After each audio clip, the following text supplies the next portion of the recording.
So, hi everyone, this is Dr. Pragati. So, today we'll see about the drug of Aesculus ipoccastanum from Allen's keynote. Okay, so இதோட common name வந்து பார்த்தீங்கன்னா horse chestnut. Core theme வந்து என்னென்னா venous congestion, haemorrhoidal tendency and fullness and characteristics lumbosacral backache. So வந்து மோஸ்ட்டாக இவங்களுக்கு வந்து பார்த்திங்கன்னா venous congestion and especially the main remedy for haemorrhoids. அது வந்து நல்லா ஞாபகம் வச்சுக்கணும். ஹெமராய்ட்ஸுக்கு தான் இது வந்து மெயின் ரெமெடி. அண்ட் ஹெமராய்ட்ஸோடு சேர்ந்து இவங்களுக்கு லம்போசாக்ரல் பெயினுமே இருக்கும். ஸோ வந்து மோஸ்ட்டாக வந்து கான்ஸ்டிபேஷன் இருக்க பேஷண்ட் வந்து என்ன சொல்லுவாங்கன்னா, எனக்கு மோஷன் போகிறதுக்கு ரொம்ப டைட்டாக இருக்குது, அதோடு சேர்ந்து எனக்கு பேக் பெயினும் இருக்குது அப்படின்னா, ஸோ வந்து the first choice of remedy should be aesculus hippocastanum. ஓகேவா? ஸோ அண்ட் ஃபுல்னஸ், அவங்களோட மெயின் சென்சேஷன் வந்து என்னென்னா fullness. Sensation of fullness occurs in various organ. Most of the எல்லா ஆர்கன்ஸ்லையுமே உங்களுக்கு ஃபுல்னஸ் வந்து ப்ரெசென்ட்டாக இருக்கும். For example brain, heart, lungs, stomach, pelvis and skin எல்லா இடத்துலையுமே அவங்களுக்கு ஃபுல்னஸ் சென்சேஷன் வந்து ப்ரெசென்ட்டாக இருக்கும்.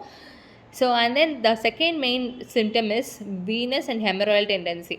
ஸோ எல்லா இடத்துலையுமே வந்து அவங்களுக்கு கன்ஜெஷன் இருக்குது. நான் என்ன சொல்லியிருந்தேன் முன்னாடி, அவங்களுக்கு எல்லா இடமே எப்படி ஃபீல் ஆகுனா வந்து ஃபுல்னஸாக ஃபீல் ஆகுது. அண்ட் பெத்தாலஜிக்கெலாம் வந்து பார்த்தோம்னா இவங்களுக்கு வந்து ஹெமராய்டல் டெண்டன்சி வந்து இருக்குது, வீனஸ் கன்ஜெஷன்.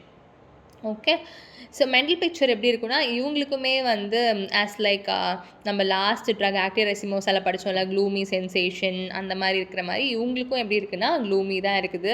பட் ரொம்ப ரொம்ப வெரி இரிட்டபிள். சீக்கிரமாக அடிக்கடி கோவம் வந்துடும். கோபத்தை வந்து அவங்களால கண்ட்ரோலே பண்ண முடியாது. ஸோ ரொம்ப இரிட்டபிளாக இருப்பாங்க. ஸோ மோஸ்ட்டாக வந்து நீங்கள் கான்ஸ்டிபேஷன் பேஷண்ட் வராங்க, இல்லை ஹெமராய்டல் கேஸ் வராங்க அப்படின்னா மோஸ்ட்டாக அவங்களுக்கு எல்லாருக்குமே இந்த மைண்ட் டெண்டன்சி இருக்கும். வெரி வெரி இரிட்டபிள் இருக்கும். அடிக்கடி வந்து கோவப்படுவாங்க. அந்த கோவத்தை கண்ட்ரோலே பண்ண முடியலன்னு சொல்லுவாங்க.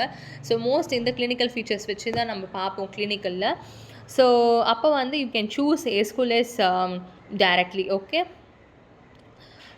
So very rare symptom in aesculus. மோஸ்ட்டாக இது கிளினிக்கலாக யூஸ் பண்ண மாட்டோம். பட் அந்த ஆலன்ஸ் கீனோட்டில் கொடுத்துருக்காரு. என்ன கொடுத்துருக்காங்கன்னா, watery nasal discharge, burning and dryness, cold air inhalation வந்து வெரி சென்சிட்டிவிட்டியாக இருக்கும் அப்படின்னு வந்து சொல்லியிருக்காங்க. ஸோ இதுக்கு நம்ம வந்து rather than giving aesculus, alum, sepia, euphrasia, ammonium carb இதுவே வந்து ரொம்ப நல்லா கேட்கும். இந்த மாதிரியான வாட்டரி நேசல் டிஸ்சார்ஜுக்கு எல்லாத்துக்குமே அது ரொம்ப நல்லா கேட்கும் rather than aesculus. And aesculus first class remedy for haemorrhoids. Okay, rectal keynote வந்து பார்த்திங்கன்னா ரெக்டல் தான் ரொம்ப ரொம்ப இம்பார்ட்டண்ட்டே. ஸோ அந்த ரெக்டம் வந்து ரொம்ப ட்ரையாக இருக்கும், ஹாட்டாக இருக்கும், ஃபுல்லாக இருக்கும். ஹெமராய்ட்ஸ் வந்து பார்த்திங்கன்னா பெயின்ஃபுல் இருக்கும், பர்னிங் இருக்கும், அண்ட் எஸ்பெஷலி பர்ப்ளிஷ் கலரில் இருக்கும்.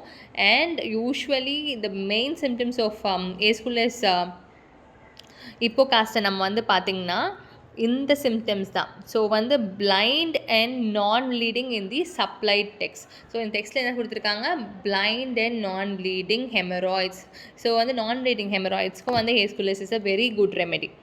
ஓகே, ஆனால் ப்ளீடிங் வந்து இல்லாமல் இருக்கணும் அப்படின்றது வந்து நல்லா ஞாபகம் வச்சுக்கணும். அப்புறம் ஏஸ்குலஸோட பேக் பெயின் இதுவும் வந்து ரொம்ப சூப்பராக கேட்கும். Haemorrhoids with back pain and especially back பெயினுமே ரொம்ப நல்லா கேட்கும். So severe dull pain in the lumbosacral region, the back feels heavy, lame and weak. So இதான் வந்து ரொம்ப ரொம்ப மெயின் கீ ஃபீச்சரே. ஸோ வந்து back feels very very heavy, ரொம்ப வந்து வெயிட்டாக இருக்கிற மாதிரி இருக்கும், செம பெயின் இருக்கும், லேம்னஸ் இருக்கும், பேக் ஃபீல்ஸ் அவுட். ஸோ அப்படின்ற மாதிரி ஒரு sensation, back gives out feeling. So வந்து இடுப்பே போகிற மாதிரி இருக்குது அப்படின்றது வந்து ரொம்ப முக்கியமான ஒரு சென்சேஷன். ஓகே, இந்த முக்கியமான மொடாலிட்டி வந்து பார்த்திங்கன்னா back ache, work from motion, walking and stooping. So நடக்கும் பொழுதோ இல்லைனா வந்து ரொம்ப வேலை செய்கிறப்போவோ இல்லை குனியும் பொழுதோ அவங்களுக்கு வந்து பேக் பெயின் வந்து ரொம்ப ரொம்ப அதிகமாக இருக்கும். ஸோ லாஸ்ட்டாக வந்து ஒன் லைன் நோட்ஸாக வந்து இம்பார்ட்டன்ட் நோட்ஸ் வந்து என்னது, ஏஸ்குலஸ் வந்து வீனஸ் கன்ஜெஷன் அண்ட் ஹெமராய்டல் சிம்டம்ஸ்க்கு வெரி வெரி யூஸ்ஃபுல்லாக இருக்கும். அது மட்டும் இல்லாமல் அவங்களுக்கு haemorrhoids with back pain or lumbosacral back ஏக்கு வந்து very very important remedy. And they feel fullness all over body ஃபுல்லுமே அவங்களுக்கு வந்து எல்லா ஆர்கன்ஸுமே அவங்களுக்கு ஃபுல்லாக இருக்கும். அண்ட் ட்ரை பெயின்ஃபுல் ரெக்டம் இருக்கும். அண்ட் நான் ப்ளீடிங் ஹெமராய்ட்ஸுக்கும் வந்து very important clinical notes. Okay, so thank you. Will see in next remedy. Okay.